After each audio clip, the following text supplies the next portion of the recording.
Good morning student.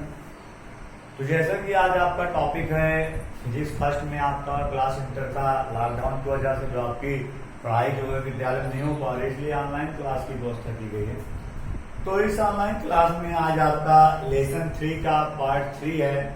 इससे पहले आपको पार्ट 2 में इससे पहले जो वीडियो आपको प्रोवाइड कराया गया था उसमें आपको बताया गया था कि मतलब बिंदु आवेश के कारण किसी बिंदु पर वैद्युत विभव, तो बिंदु आवेश के कारण किसी बिंदु पर वैद्युत विभव का फार्मूला आपको निकला था V पर 1/4πε0 इंटू Q अपान R। अगर प्लस आवेश है तो प्लस Q अपान R, अगर माइनस आवेश है तो -1/4πε0 और Q अपान R। कहने का मतलब प्लस Q आवेश के कारण किसी बिंदु पर वैद्युत विभव का सूत्र क्या होता है, +1/4πε0 इंटू Q अपान R, और माइनस Q आवेश के कारण किसी बिंदु पर विभव का सूत्र क्या होता है, -1/4πε0 इंटू Q अपान R। तो इसको आप क्लियर एकदम ध्यान रखिएगा कि प्लस Q के कारण, प्लस आवेश के कारण +1/4πε0 Q अपान R, और माइनस आवेश के कारण -1/4πε0 इंटू Q अपान R होता है। चलिए आज आपका देखते हैं, आज आपका टॉपिक क्या कह रहा है।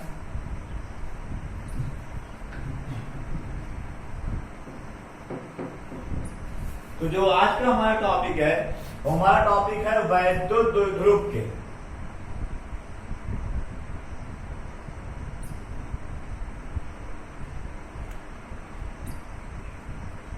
वैद्युत द्विध्रुव के अक्षीय स्थिति में, वैद्युत द्विध्रुव की अक्षीय स्थिति में किसी बिंदु पर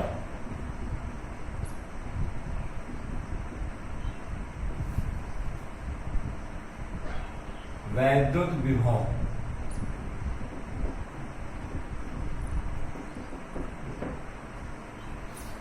वैद्युत द्विध्रुव के अक्षीय स्थिति में किसी बिंदु पर वैद्युत विभव।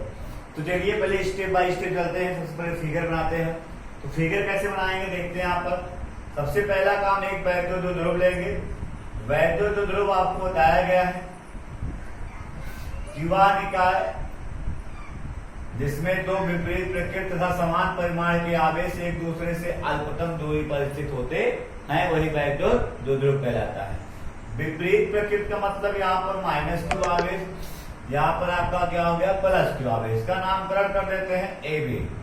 तो वैद्युत द्विध्रुव AB, क्यों AB है, क्योंकि हम देख रहे हैं अगर कभी भी अगर वह निकाय जिसमें दो विपरीत प्रकृति के आवेश हो और परिमाण समान हो तो हमेशा वैद्युत द्विध्रुव। जैसे मान लीजिए यहाँ पर आपको दे दिया गया -2 कूलाम +2 कूलाम, तो ये आपका वैद्युत द्विध्रुव है। -5 कूलाम +5 कूलाम, ये भी आपका क्या है वैद्युत द्विध्रुव। यानी परिमाण समान हो और प्रकृति भिन्न भिन्न हो तो वैद्युत द्विध्रुव कहलाता है। यहाँ पर हम एक वैद्युत द्विध्रुव बना लिए AB। अब कह रहा है इसकी अक्षीय स्थिति में, तो इसके मध्य बिंदु से, इसका मध्य बिंदु क्या आपका O, इसके मध्य बिंदु से हम मान लेते हैं कितनी दूरी पर, R दूरी पर। एक बिंदु हमारा क्या है अक्षीय स्थिति, देख लीजिए अक्षीय स्थिति में स्मॉल r दूरी पर एक बिंदु हमारा P है जिस पर वैद्युत विभव ज्ञात करना है। पहले यहाँ पर स्टेप बाय स्टेप। अब हम जानते हैं वैद्युत द्विध्रुव में आवेशों के बीच की अल्पतम दूरी कितनी होती है हमारी 2L होती है। तो इसका मतलब AB के बीच की दूरी 2L है, ये मध्य बिंदु O है, तो ये आपका कितना हो जाएगा L हो जाएगा, और ये भी आपका कितना हो जाएगा L हो जाएगा। फिगर क्लियर हो गया। सबसे पहले एक वैद्युत द्विध्रुव AB -Q +Q आवेश से मिलकर बना है, और इसके मध्य बिंदु O से अक्षीय स्थिति में स्मॉल r दूरी पर एक बिंदु P है जिस पर वैद्युत विभव ज्ञात करना है। AO के बीच की दूरी L, BO के बीच दूरी L, क्यों, क्योंकि AB के बीच की दूरी क्या होती है 2L होती है। वैद्युत द्विध्रुव में आवेशों के बीच की दूरी 2L होती है। तो सबसे पहले स्टेप बाय स्टेप देख लेते हैं। माना एक वैद्युत द्विध्रुव, माना एक वैद्युत द्विध्रुव AB माइनस क्यू और प्लस क्यू आवेशों से मिलकर बना है। किससे मिलकर बना है? माइनस क्यू और प्लस क्यू आवेशों से मिलकर बना है। तथा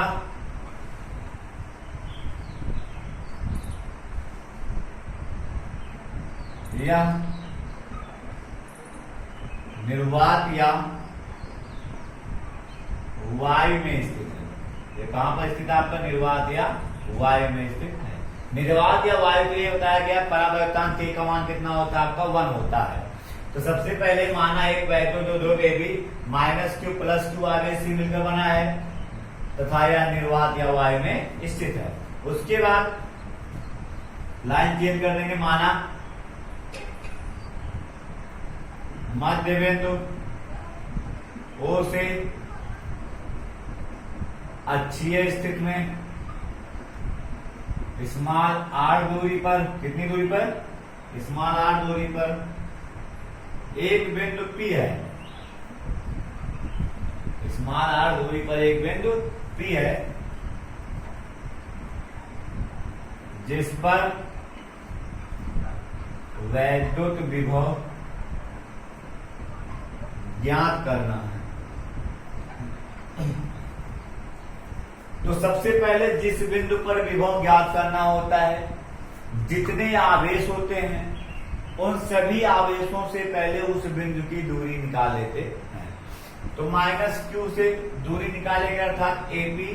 तो आप बताओ तथा एपी बराबर कितना है हमारा? तो एपी निकालेंगे तो ये आर है आपका और ये आपका क्या है? यल है। अर्थात आपका हो जाएगा आर प्लस यल। और बीपी निकाल लेंगे तो बीपी में देख रहे हैं कि यहां से हमें केवल इतनी दूरी चाहिए। तो आर में से यल को क्या करेंगे? माइनस कर देंगे। आर माइनस यल। जैसे इतना हो जाएगा हमें जिस पर विभव चाहिए पहले सभी आवेशों के कारण उस पर विभव निकाल लेंगे। तो सबसे पहले हमें पी पे हम निकालेंगे प्लस क्यू आवेश कारण। प्लस क्यू आवेश के कारण बिंदु P पर विभव। प्लस क्यू आवेश के कारण बिंदु P पर विभव V1 इक्वल क्या हो जाएगा? प्लस के कारण कह रहा 1/4πε0 into q upon r. R का मतलब क्या होता है? आर का मतलब होता है उस आवेश से उस बिंदु की दूरी। तो प्लस क्यू से P की दूरी कितनी है? तो BP का मतलब R माइनस यल। यहाँ पर हो जाएगा R माइनस यल। इक्वेशन क्या बन गया? फर्स्ट। इसी प्रकार हम किसका निकालेंगे? माइनस क्यू आवेश के कारण बिंदु P पर विभव V2 बराबर। तो अभी भी आपको बताए थे कि प्लस क्यू के कारण विभव तो प्लस लग जाता है और माइनस क्यू के कारण विभव तो माइनस लग जाता है। तो माइनस आगे आ जाएगा -1/4πε0 into q upon r. R का मतलब आवेश से बिंदु की दूरी। तो आवेश से बिंदु की दूरी का मतलब हो गया एपी और एपी का मान कितना है? R plus l. Equation second. उसके बाद देखेंगे क्योंकि विभव एक कौन सी राशि है? विभव एक अदिश राशि है। विभव आपकी कौन सी राशि होती है? विभव एक अदिश राशि होती है। वैद्युत क्षेत्र की तीव्रता एक सदिश राशि होती है। क्योंकि विभव एक अदिश राशि है अतः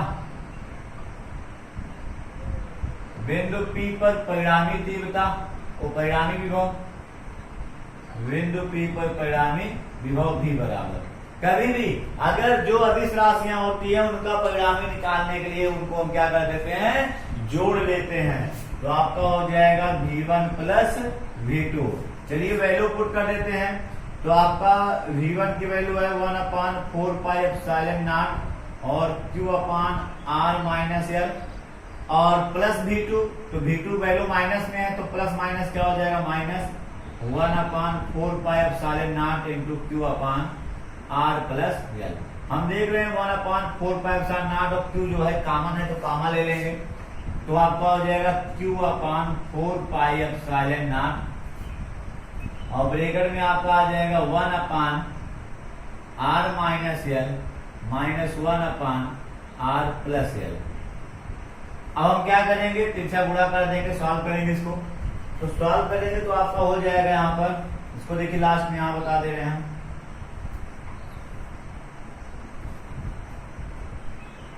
तो आपका हो जाएगा V equal Q upon 4 pi epsilon not, और यहाँ पर आप तिरछा गुणा कर देंगे तो ब्रैकेट में तो R प्लस एल, और इसका गुणा करेंगे माइनस आ गया, चिन्ह बदल जाएगा, तो minus R minus plus l upon में a minus b a plus b a square minus b square. आपका R से R कट जाएगा, यहाँ बचेगा 2l, 2l को यहाँ है Q से तो बन जाएगा 2QL। तो V इक्वल हो जाएगा आपका 1 अपान 4 पाई एप्सिलॉन नॉट, और उसके बाद इंटू ये आपका 2l था, Q यहाँ गया 2QL अपान में केवल R स्क्वायर। क्यों? क्योंकि हम जानते हैं R से जो है, R आपका L से बहुत बड़ा है, यानी L जो है R से बहुत छोटा, अति सूक्ष्म है, इसलिए स्क्वायर इसका नगण्य हो जाएगा।